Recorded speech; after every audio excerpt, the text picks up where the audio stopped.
Welcome to Viewpoints. I'm Heather Hollingsworth, and with me today I have a few guests. First, Craig Cooper, who's one of our master's alum from the Center for Homeland Defense and Security. He's a retired fire chief and now president of Nuerova Labs. And next to him is John Yasky, who is the chief experience officer for Nuerova Labs. And to my left is Mark Ogrifa, chief medical officer for Nuerova Labs. So Craig, talk to us about your research and what led you to this project. Yeah, so my research was looking at large crowds as complex adaptive systems and using that analysis to help with building policy and planning for large-scale events, like we had so many of in Las Vegas. That's the front end of things, and even into the actual operations. What we do is more about the recovery component, and so what we have done is we address the physical damage caused by neurological trauma, like PTSD, TBI, ACE, or adverse childhood exposure.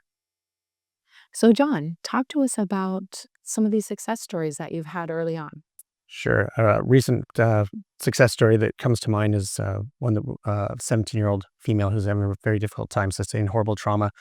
As a 9-year-old, went to a ton of traditional therapies, wasn't seeing the results. She was in such a dark place, suicidal for the better part of 18 months, reclusive. She was a voracious reader, a great student, and all that started sliding.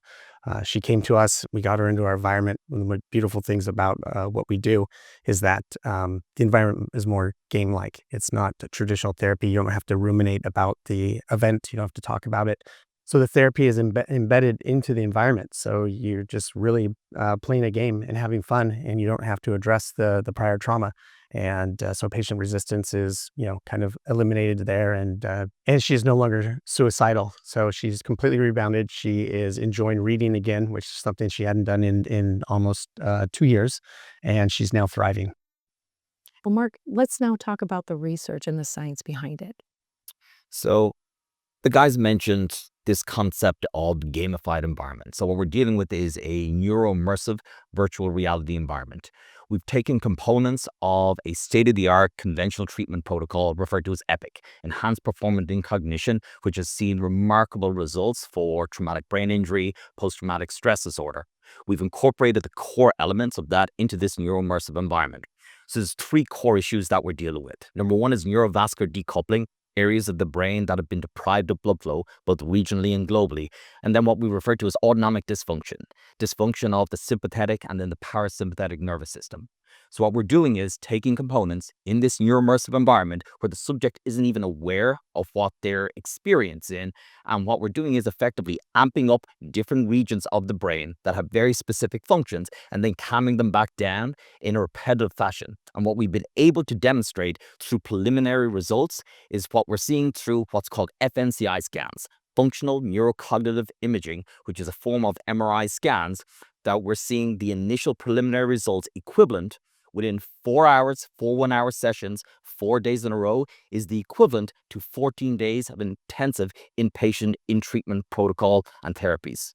That's incredible. And the patient doesn't feel any pain.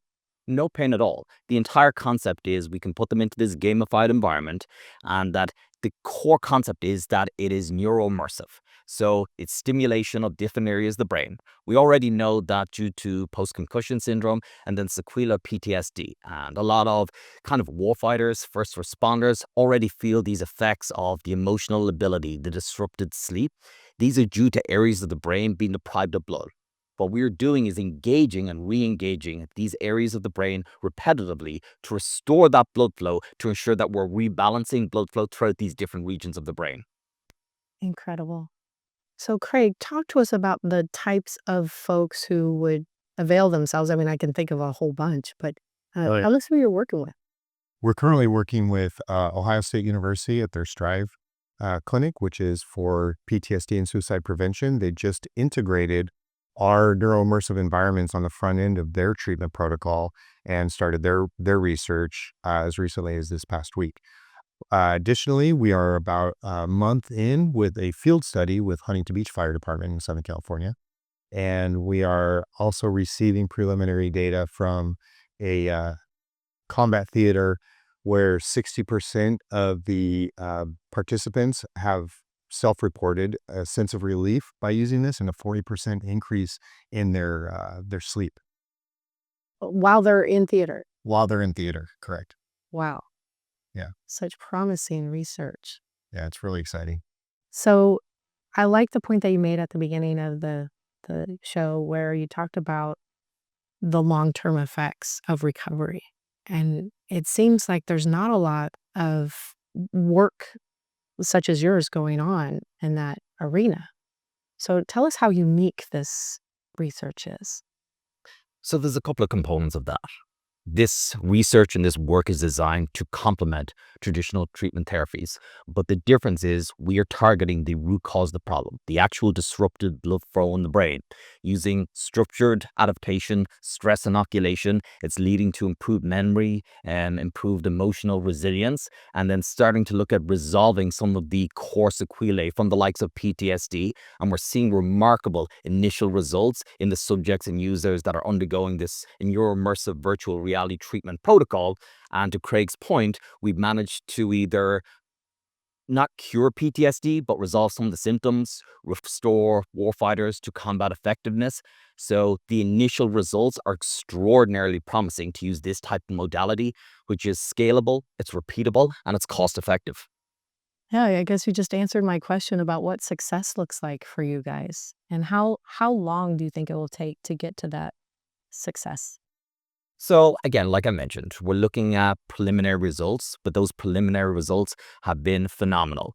Now, there's a couple of different core components of this. We can look at neurovascular decoupling when we're talking about TBI and PTSD, but we can also look at, and what we're talking about is resilience for the warfighter. What happens if we have a warfighter that hasn't been exposed to that level of trauma yet? And then the opposite end of the spectrum, neurovascular or neurocognitive optimization, that if we can take an operator or somebody that is working at the peak of their capabilities, can we buy them that extra 1 or 2% by rebalancing and optimizing blood flow to specific areas of the brain when there is a very high cognitive load and demand required? Excellent, excellent. So, Craig, as we talked about your initial research and now really focusing on what's very important, the long-term recovery, tell us about the end game. I'm glad you asked. And to start, I'm going to quote our founder, Dr. Brendan Marlman, by saying, trauma is trauma. And that simply means our brains can't differentiate one version of trauma to another.